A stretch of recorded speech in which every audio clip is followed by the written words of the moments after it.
Scientists have realized that a 19 million year old whale fossil is the first of its kind and sheds some more light on how and why baleen whales specifically got big. Welcome back to Paleopedia, and baleen whales are the largest animals to have ever existed on this planet. And you all have heard that before. Blue whales are the biggest animal to ever exist, with the possible exception now of the newly discovered Perusatus. But long story short, they're fucking big. However, on an evolutionary level, big baleen whales are relatively new. Most baleen whales throughout their evolutionary history were relatively small. And by small, I mean most of them measured around 5 to 6 meters in length. They weren't very big compared to today. However, some recent discoveries in the southern hemisphere, the latest being this newly discovered fossil from Australia, or rather rediscovered fossil from Australia, is beginning to change that up a little bit. So to break it down, in the fossil record, almost all of the whales that we have were toothed to some extent, with some few exceptions. And when it comes to the evolution of baleen, we aren't entirely sure how it happened. We don't know if the earliest baleen whales had a combination of teeth and baleen,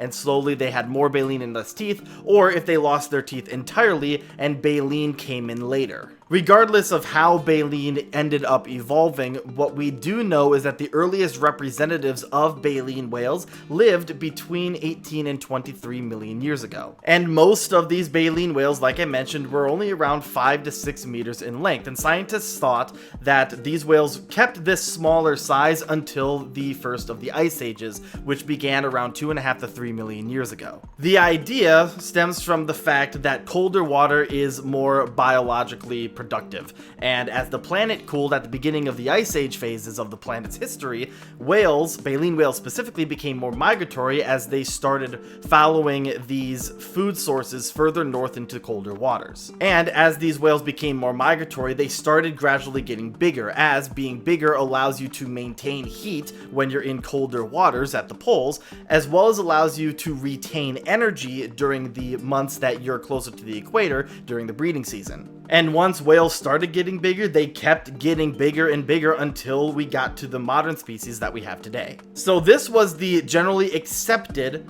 hypothesis for how and when baleen whales got big. But a lot of this evidence came from the northern hemisphere. This new fossil is from the southern hemisphere, discovered in South Australia, and it's about 19 million years old. The fossil itself is pretty unremarkable. It's from the lower jaw of this ancient whale, specifically the chin of this ancient whale. But based on the size of what they have, the researchers believe that this whale was approximately 9 meters long, which is about the size of a modern-day minke whale. That's about 3 to 4 meters bigger than the average baleen whale for that time frame that we do have. So that's pretty significant.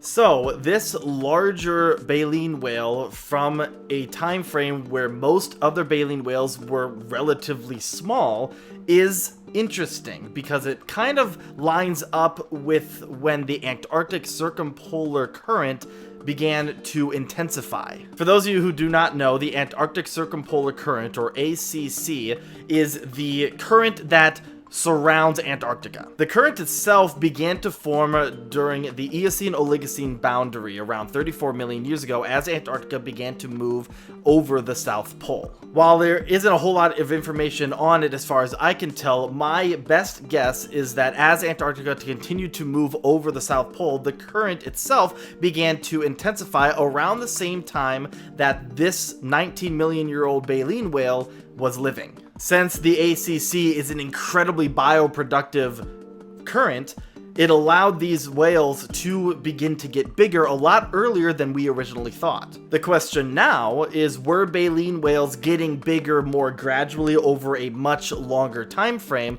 or was this particular whale kind of the biggest baleen whales were getting up until around 3 million years ago, when baleen whales really started to get big? The answer to that might lie in the southern hemisphere, of which we don't have a lot of fossils from. Of all the baleen whale fossils that we do have, less than 20% of them hail from the southern hemisphere, so it is very possible that we could find in the future more fossils of bigger baleen whales dating further back than previously thought for their size. Only time will tell, but hopefully in the future we can figure out just exactly how and when whales got big.